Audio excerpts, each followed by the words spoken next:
lo necesito en español todavía. Cuando Dios llama a este hombre que usted y yo conocemos, llamado Moisés, lo primero es que Dios lo separa de la posición donde se encuentra y atrae su atención. La unción, antes de vertirse sobre ti, te va a llamar la atención. La unción llama la atención de los hombres. O sea, un toque de Dios lo que está buscando es que tú te encuentres con Él. Una profecía lo que está alando tu corazón a que te encuentres con Él. Un milagro lo que está llamando tu atención para que te encuentres con Él. Una señal lo que está llamando la atención para que te encuentres con Él. Si usted busca el texto bíblico, a todos los hombres que Dios unge, primero le llama la atención. No, pero ¿cómo así? Vamos al libro de Samuel, 1 Samuel. Cuando Dios iba a ungir a Saúl, ¿qué fue lo primero que hizo? Permitió una situación para llamar su atención. Para que la unción venga, ella primero te va a llamar la atención. Por eso las situaciones que estás viviendo son parte del llamado de Dios a la situación para encontrarte con Él. Hay gente que está creyendo que el diablo se le está levantando y es Dios llamando su atención. Ay.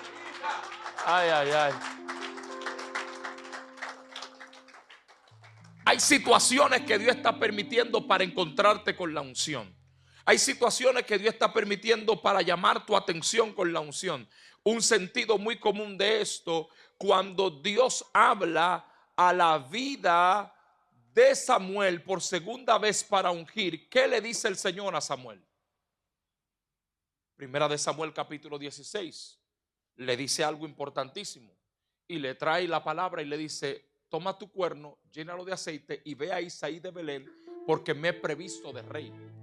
Entienda esto, Dios se proveyó de rey. En el principio Israel se proveyó de rey y Dios le dio el sí para el rey, que era Saúl. Pero ahora Dios se provee de rey para dárselo al pueblo. Primero el pueblo se provee de rey porque le pide lo que quiere en exigencia. Luego Dios se provee de rey porque sabe la exigencia que necesita el pueblo. Por eso cuando Saúl llamó a que le llevaran a alguien que sabía tocar, David tenía 7 cualidades. Y el ungido de Dios tiene que aprender a tener esas cualidades. ¿Cuál es esa cualidad? El ungido de Dios necesita ser prudente en la palabra. El ungido de Dios necesita tener corazón correcto. Y aquí me quiero parar un momento, porque la unción no es que no le cae a todo el mundo, es que ella no puede reposar sobre todo el mundo si no está el corazón correcto para que ella repose. O sea, el principio para comprender que estoy siendo ungido es que estoy siendo trabajado en mi carácter, en mi boca y en mi corazón. Está aquí todavía. Usted lo va a bendecir. Entonces, ¿qué es lo primero que yo necesito comprender para que ella llegue? ¿Ella me va a llamar qué? ¿Qué me va a llamar la unción? O sea, hay situaciones que Dios va a permitir para que yo me encuentre con ella. Entonces, lo otro es que Dios va a trabajar mi carácter. Por eso David tenía algo importante. Era valeroso, era fuerte, hermoso, de buen parecer, prudente en sus palabras, sabía tocar, pero había un detalle que llamaba la atención y era: y Jehová estaba con él. Entonces, nótese que el antiguo pacto te enseña que el que iba a ser ungido tenía que ser hombre recto, justo, hombre dedicado al Señor, valeroso de familia con testimonio. Eso es lo que establece para ungir a un sacerdote, para los sacerdotes. Porque la primera enmienda para el ungimiento en el antiguo pacto estaba dividida en 2 cosas fundamentales: en los sacerdotes y en los reyes. Sacerdotes para ministrar en el altar y en los reyes para dirigir el pueblo. Por eso usted se da cuenta que ningún rey subió al trono sin ser ungido. Y los que no eran ungidos por Dios, necesariamente Dios tenía que tener un profeta que llamase su atención para que no llevaran al pueblo a las cosas incorrectas. Y todos aquellos que llevaban al pueblo a las cosas incorrectas, el profeta se levantaba con profecía de juicio por causa de que estaba haciendo que el pueblo no viviese de manera correcta delante del que lo ungió. ¿Entiende eso? Entonces, nótese aquí, es importante esto. ¿Por qué nosotros debemos conocer la unción? Número uno, porque la unción nos va a llevar a un nivel de comprensión en el llamado. Si yo empiezo a conocer la unción, de hecho, cuando yo reconozco la unción de quien me guía, yo nunca estaré perdido de entendimiento en lo que se me está guiando. Ay, Dios mío. Por eso las ovejas reconocían a su pastor y reconocían la calidad del pastoreo que tenían con quien le guiaba. Y su manera de actuar tenía que ver mucho con el sentido en donde estaba ubicado y en el momento que estaba ubicado. El antiguo pacto siempre va a enseñar que a todos los que el Señor ungió le dio capacidad de reconocer el por qué y para qué y en qué estaban ungidos. Y cuando tú logras comprender esto, es imposible que tú no operes de manera correcta. Cuando tú logras comprender para qué tú estás siendo ungido, es imposible que tú no operes de manera correcta. Aarón estaba ungido para servir. Sus hijos estaban ungidos para servir. Por eso es que todo lo que tiene que ver con el aspecto de la vida de Aarón tenía que ver con el servicio. Y ese servicio tenía que ver con el altar, con conectar el pueblo, la ofrenda y el holocausto correctamente para Dios. La revelación de entender mi llamado tiene mucho que ver con yo reconocer para qué yo estoy siendo ungido. El mismo Jesús sabía para qué era ungido. Por eso en el libro de Lucas, cuando él abre el texto del libro de Isaías, en el capítulo 4, ¿qué es lo primero que él dice? Está sobre mí, el Espíritu está sobre mí porque me ha ungido para hacer esto, para hacer aquello, para hacer aquello. O sea, el Espíritu no te ungió para que tú preguntes qué tienes que hacer, te ungió para que hagas lo que sabes hacer. El detalle, el por qué no vemos mayores manifestaciones del poder, no es porque el poder no está sobre nosotros. Es porque todavía no hemos comprendido que el Espíritu ya está para hacer. Antes de que el Espíritu estuviera, nos estaban enseñando a hacer. Pero ahora que el Espíritu está, nos está llevando a hacer.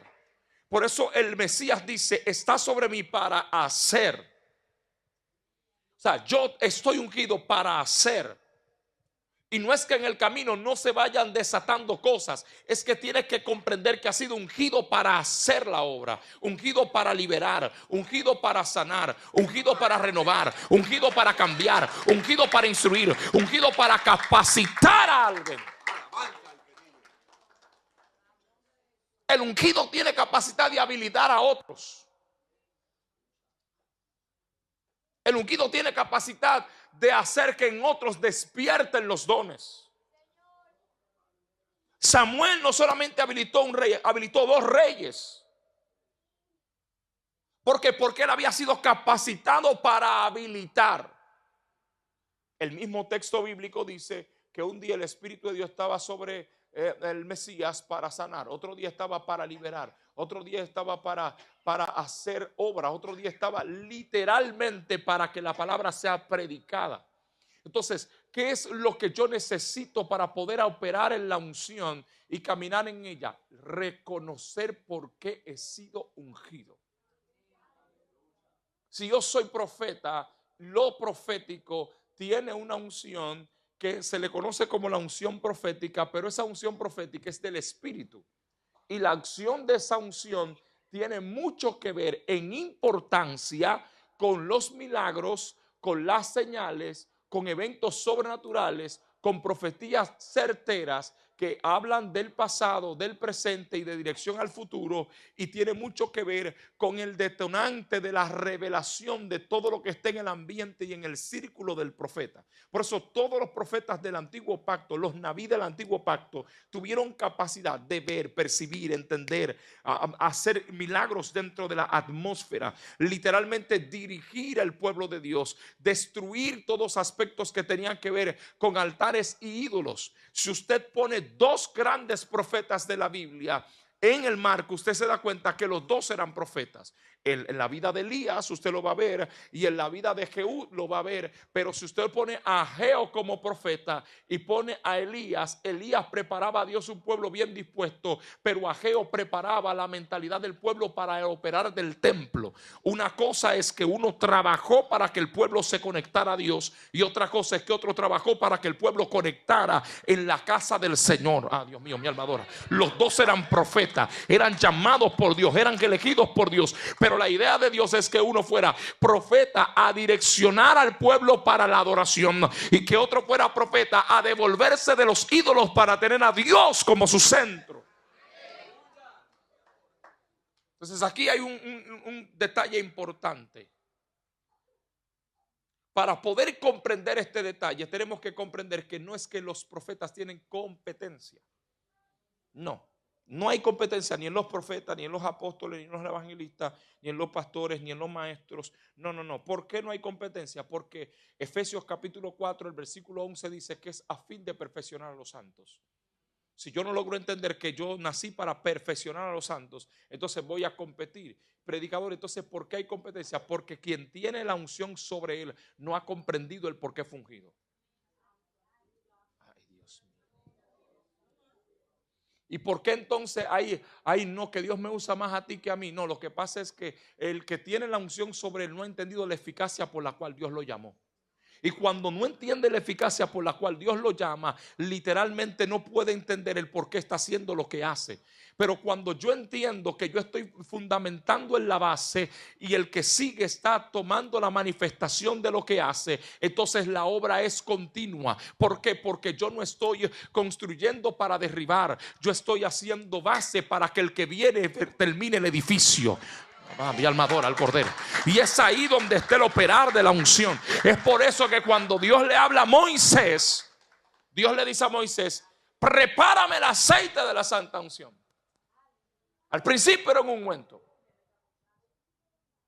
y dice que era un ungüento para algo, pero ahora dice: lo que me vas a preparar va a separar todo lo del tabernáculo. Le dice cómo, le dice para qué, y le enseña cómo lo debe de hacer. O sea, Dios nunca te va a enviar a hacer algo sin decirte cómo, sin decirte para qué y cómo lo debes de hacer.